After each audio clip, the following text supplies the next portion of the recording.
Hello everyone, welcome back to our new video. दोस्तों, Transrail Lighting के quarter 3 के result भी आ चुके हैं। कंपनी कॉन कॉल भी कर चुकी है। दोनों को ही आज की इस वीडियो में डिस्कस किया जाएगा और उसके बाद देखेंगे कंपनी ने किस तरीके के गाइडेंस दिए हैं। Based on that guidance we will talk about the future valuation. फिलहाल अगर कंपनी के वैल्यूएशन की बात करें तो नियरली 28 का पी यहाँ पर कंपनी कमांड कर रही है।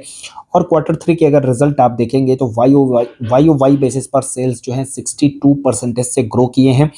कंपनी का पैट 49 करोड़ से बढ़कर के 93 हो गया है। 91% के अराउंड यहाँ पर पैट में ग्रोथ देखने को मिल रही है। एंड कंपनी इस क्वार्टर में ऑपरेटिंग लेवरेज को भी प्ले की है। 11% से मार्जिन बढ़कर के 13% हो चुके हैं। लेट्स सी, आगे हम वीडियो में देखेंगे क्या इस तरीके का operating margin company operating leverage जो है कंपनी फ्यूचर में भी प्ले कर पाएगी या नहीं। कंपनी के ईयर ऑन ईयर सेल्स की बात करें तो पिछले 2 सालों में कंपनी ने कंसिस्टेंसी के साथ नियरली 30% की ग्रोथ दिखाई है। कंपनी का cash flow from the operation भी देखेंगे तो वो हेल्दी सा देखने को मिलेगा। बीच बीच में डिप आया है because of the capacity expansion.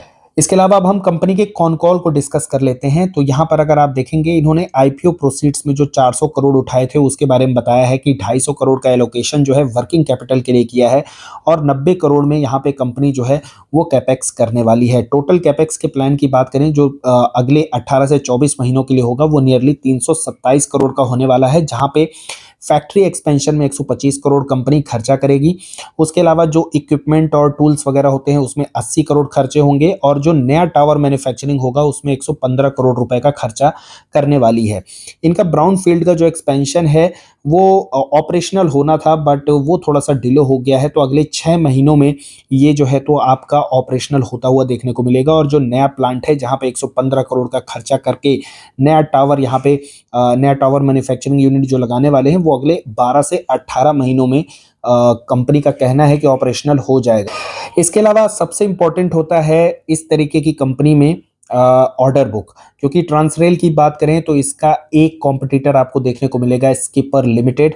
तो यहाँ पर अगर आप नंबर्स कंपेयर करोगे तो दोनों के ही कंपनी के बहुत ही बढ़िया नंबर आए हैं इस बार क्वार्टर 3 के। और ऑर्डर बुक यहाँ पे काफ़ी इंपॉर्टेंट हो जाती है ऐसी कंपनी के लिए। तो ट्रांसरेल की अगर हम बात करें तो नियरली 50% का ग्रोथ जो है यहाँ पे वाई बेसिस पर 9 मंथ में इनके ऑर्डर बुक में देखने को मिला है। यानी पिछले साल के 9 मंथ में इनका जो ऑर्डर बुक था उससे इस बार का जो ऑर्डर बुक है, जो इनफ्लो है, उसमें 50% की ग्रोथ देखने को मिली है। और रिसेंटली यहाँ पे कंपनी को जो L1 ऑर्डर मिले हैं लगभग 4000 करोड़ के, तो उसके बाद अगर इनका आप टोटल ऑर्डर बुक का साइज देखेंगे तो वो हो जाता है लगभग 15,500 करोड़ रुपए का। और जैसा कि मैंने कहा कि ये कंपनी जो है तो एक तरीके से पीयर है स्किपर लिमिटेड का, तो यहाँ पर अगर आप देखेंगे तो इस ऑर्डर बुक में जो कंट्रीब्यूशन है नियरली 90% का वो पावर टीएनडी से है, यानी ट्रांसमिशन एंड डिस्ट्रीब्यूशन सेगमेंट से। अभी जो 9 महीने का ऑर्डर आया है 4,715 करोड़ का, इसमें अगर आप इसको स्प्लिट करेंगे डोमेस्टिक एंड इंटरनेशनल में तो 68% डोमेस्टिक से आए हैं और 92% इंटरनेशनल से आए हैं। लेकिन अगर आप टोटल ऑर्डर बुक की बात करेंगे जो कि नियरली 15,000 करोड़ रुपए का हो गया है, तो उसमें 51% कॉन्ट्रीब्यूशन जो है वो इंटरनेशनल का है एंड 49% डोमेस्टिक का है।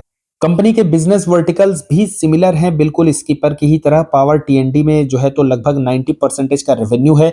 स्किपर का यहाँ से लगभग जो है तो 75% का रेवेन्यू आता है।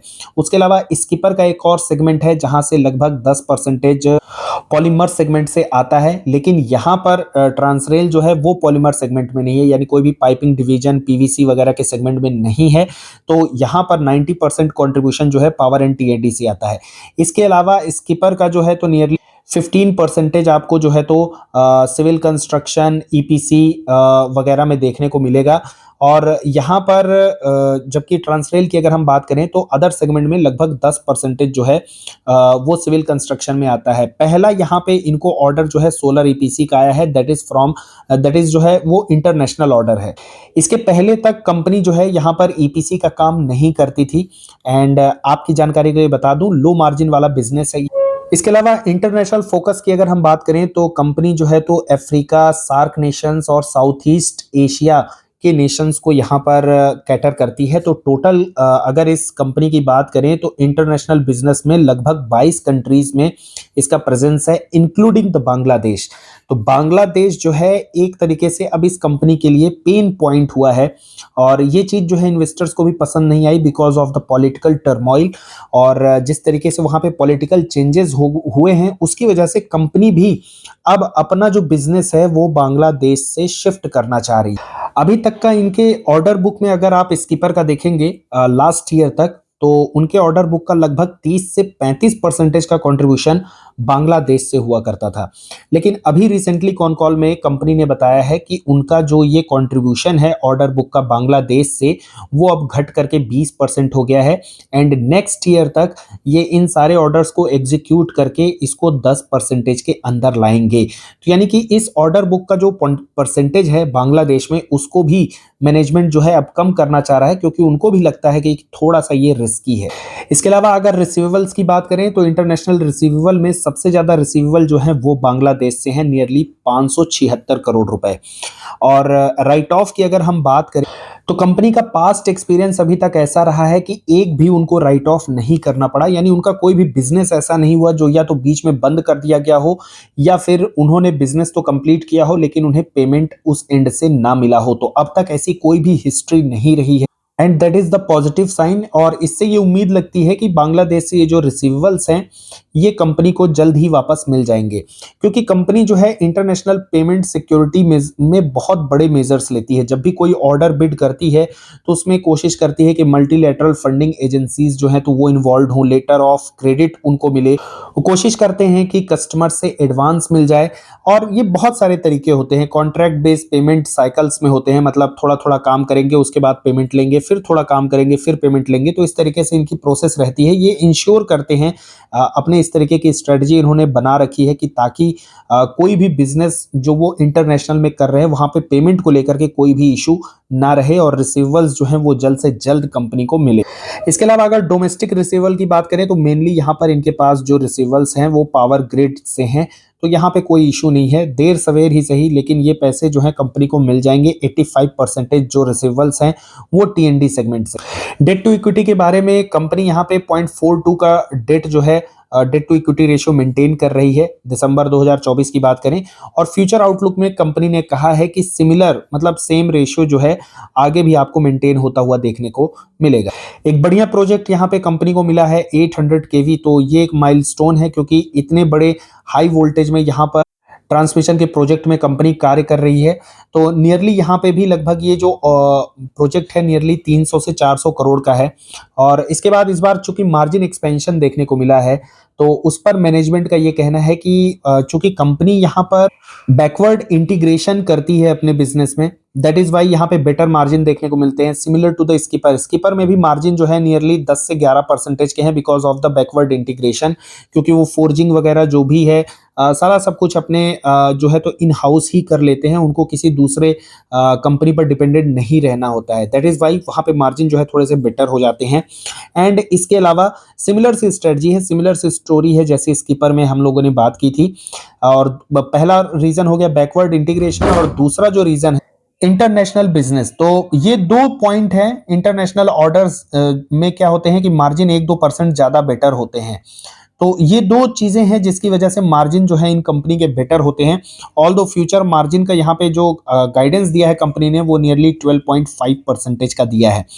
रेवेन्यू ग्रोथ की बात करें तो FY25 में रेवेन्यू ग्रोथ 30% की कंपनी बात कर रही है, यानी 4100 करोड़ का रेवेन्यू FY24 में था तो 5330 करोड़ का रेवेन्यू जो है कंपनी FY25 में करने वाली है। लेट्स सी कैसे वॉक द टॉक करती है क्योंकि नई लिस्टेड कंपनी है और देखना है कि यहाँ पे कितना प्लस और माइनस देखने को मिलता है। प्लस हुआ तो काफी पॉजिटिव होगा यहाँ पे कंपनी के लिए। और FY26 में कंपनी 25% की ग्रोथ की बात कर रही है, यानी लगभग 6662 करोड़ के रेवेन्यू FY26 में कंपनी कर सकती है। और कंपनी के यहाँ पे एक्सपेंशन प्लान की बात करें तो सिमिलर सा है स्कीपर जैसा। स्कीपर की कंपनी भी जो है तो नियरली 25% कैपेसिटी एक्सपेंशन हर साल करने की बात करती है और यहाँ पर भी अभी फिलहाल जो है कंपनी 25 से 30% का कैपेसिटी एक्सपेंशन करने वाली। इसके अलावा गेमॉन इंजीनियर्स एक्विजिशन पर कंपनी ने अभी कुछ भी नहीं बोला है यहाँ पे कंपनी का कहना है कि वो अभी although work is in progress, लेकिन अभी भी वो वेट एंड वॉच की यहाँ पे स्थिति बनी हुई है। तो जैसे ही कोई भी अपडेट आएगा तो कंपनी जो है उसे एक्सचेंज के थ्रू अपडेट करेगी। बाकी कंपटीशन एंड अपॉर्चुनिटी की बात करें तो चाइनीज मार्केट से हमेशा ही कंपटीशन रहता है इंटरनेशनल बिजनेस में और हमारे डोमेस्टिक बिजनेस में भी।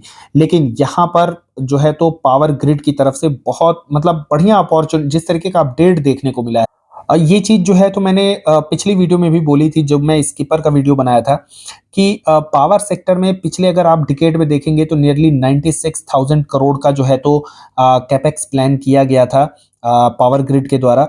और अगर आप देखेंगे पावर ग्रिड के प्रेजेंटेशन में तो वहां पे आपको क्लियर देखने को मिलेगा 2000, इनफैक्ट अगर आप गूगल में भी सर्च करेंगे वहां पे भी मिल जाएगा 2032 तक इनका जो प्लान है नियरली 9 लाख करोड़ के कैपेक्स का प्लान है टीएनडी सेक्टर में, पावर ट्रांसमिशन के सेक्टर में। और अगर FY25 की बात करें, FY25 के लिए भी मैसिव कैपेक्स अपॉर्चुनिटी है। तो मतलब यहाँ पे एक बहुत बढ़िया अपॉर्चुनिटी बनी हुई है। और जैसा कि आप देखेंगे सेम सेक्टर में स्कीपर भी बढ़िया ग्रोथ दिखा रहा है, बढ़िया उसके पास ऑर्डर बुक है। लगभग मेरे हिसाब से 6,500 करोड़ के ऑर्डर बुक जो है स्कीपर के पास में है। 5,000 करोड़ के नियरली या उससे भी छोटी अभी कंपनी हो चुकी है, काफ़ी करेक्शन हो चुका है। ट्रांसरेल की भी बात करें नियरली 7,000 करोड़ की मार्केट कैप है, 15,000 करोड़ के अभी फिलहाल इसके पास ऑर्डर बुक है। तो दोनों ही कंपनियों के पास बढ़िया ऑर्डर बुक है, दोनों ही कंपनियां बढ़िया एग्जीक्यूशन दिखा रही है। एंड ये सेक्टर का टेलविंड होता है जो दिखाता है, जिसमें आप देखेंगे कई सारी कंपनियां हैं और सभी कंपनियां मतलब बढ़िया अच्छा कर रही हैं, उनको बढ़िया ऑर्डर्स मिल रहे हैं। तो ऑर्डर की कोई कमी नहीं है, एग्जीक्यूशन बहुत बढ़िया है, गाइडेंस भी अच्छा है। 25-30% फिलहाल 2 साल के लिए यानी इस साल और नेक्स्ट ईयर के लिए यहाँ पे कंपनी ने गाइड कर दिया है। मार्जिन्स भी बढ़िया हैं। And let's see the valuation. अगर हम वैल्यूएशन पार्ट को देखें तो जिस तरीके का गाइडेंस यहाँ पे कंपनी ने किया है 5,330 करोड़ इस साल करने वाली है, और नेक्स्ट ईयर की बात करें तो 6,662 करोड़ कंपनी करने वाली। और मार्जिन को अगर हम 12.5% के ही आसपास लेते हैं तो वहां पे EBITDA जो है नियरली 666 करोड़ इस बार का निकल के आता है और 832 करोड़ जो है वो नेक्स्ट ईयर के लिए निकल के आएगा। इंटरेस्ट की अगर हम बात करें, क्योंकि company debt to equity same maintain करने की बात कर रही है, तो जो पिछले साल का इंटरेस्ट था हम लगभग उतना ही इंटरेस्ट लेकर के चलते हैं। और क्योंकि फ्यूचर में जाके जो रेट्स हैं वो कट भी होंगे तो इंटरेस्ट जहां तक है कम ही होगा अगर ये डेट टू इक्विटी सिमिलर सा मेंटेन करेंगे तो। लेकिन मैंने फिर भी थोड़ा सा रफ कैलकुलेशन के लिए सेम इंटरेस्ट ही लिया है, कोई भी वहां पे कटौती नहीं की है, तो एक रफ आइडिया जो है वो मिलेगा। डेप्रीशिएशन की बात करें तो थोड़ा सा मैंने इंक्रीज किया है क्योंकि कंपनी जो है आगे भी थोड़ा बहुत कैपेक्स का प्लान करने वाली है, तो वहां पर मैंने डेप्रिसिएशन को भी थोड़ा थोड़ा करके इंक्रीज किया है दोनों सालों में। अदर इनकम मैंने यहाँ पे मिनिमम ली है, पिछले 3-4 सालों में जो उनकी अदर इनकम मिनिमम रही है 19 करोड़ के अराउंड रही है। ऑल दो पिछले साल अगर आप देखेंगे थोड़ी ज़्यादा अदर इनकम थी, नियरली 50-55 करोड़ के आसपास थी, बट लेकिन मैंने फिर भी रफ कैलकुलेशन के लिए मिनिमम सा यहाँ पे अदर इनकम लिया है।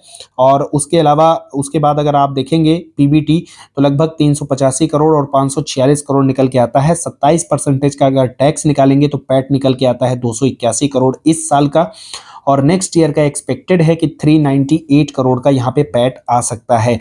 तो इस वैल्यूएशन के हिसाब से नियरली 7,000 करोड़ का मार्केट कैप है, तो वहां से अगर आप देखेंगे तो पी जो है FY25 एक्सपेक्टेड है एंड होते होते तक 25 का पी होगा।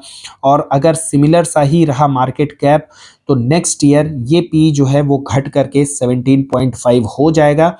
तो इस कैलकुलेशन में एजम्पशन लिया गया है कि कंपनी जो है यहाँ पे वॉक द टॉक करने वाली है, यानी जिस तरीके के गाइडेंस दिए हैं वो गाइडेंस जो है फ्यूचर में मीट करेंगे। बाकी अगर मार्केट कैप और गाइडेंस में डेविएशन होता है तो इन चीजों में भी चेंजेस हो सकते हैं, ये चीज आपको ध्यान में रखनी है।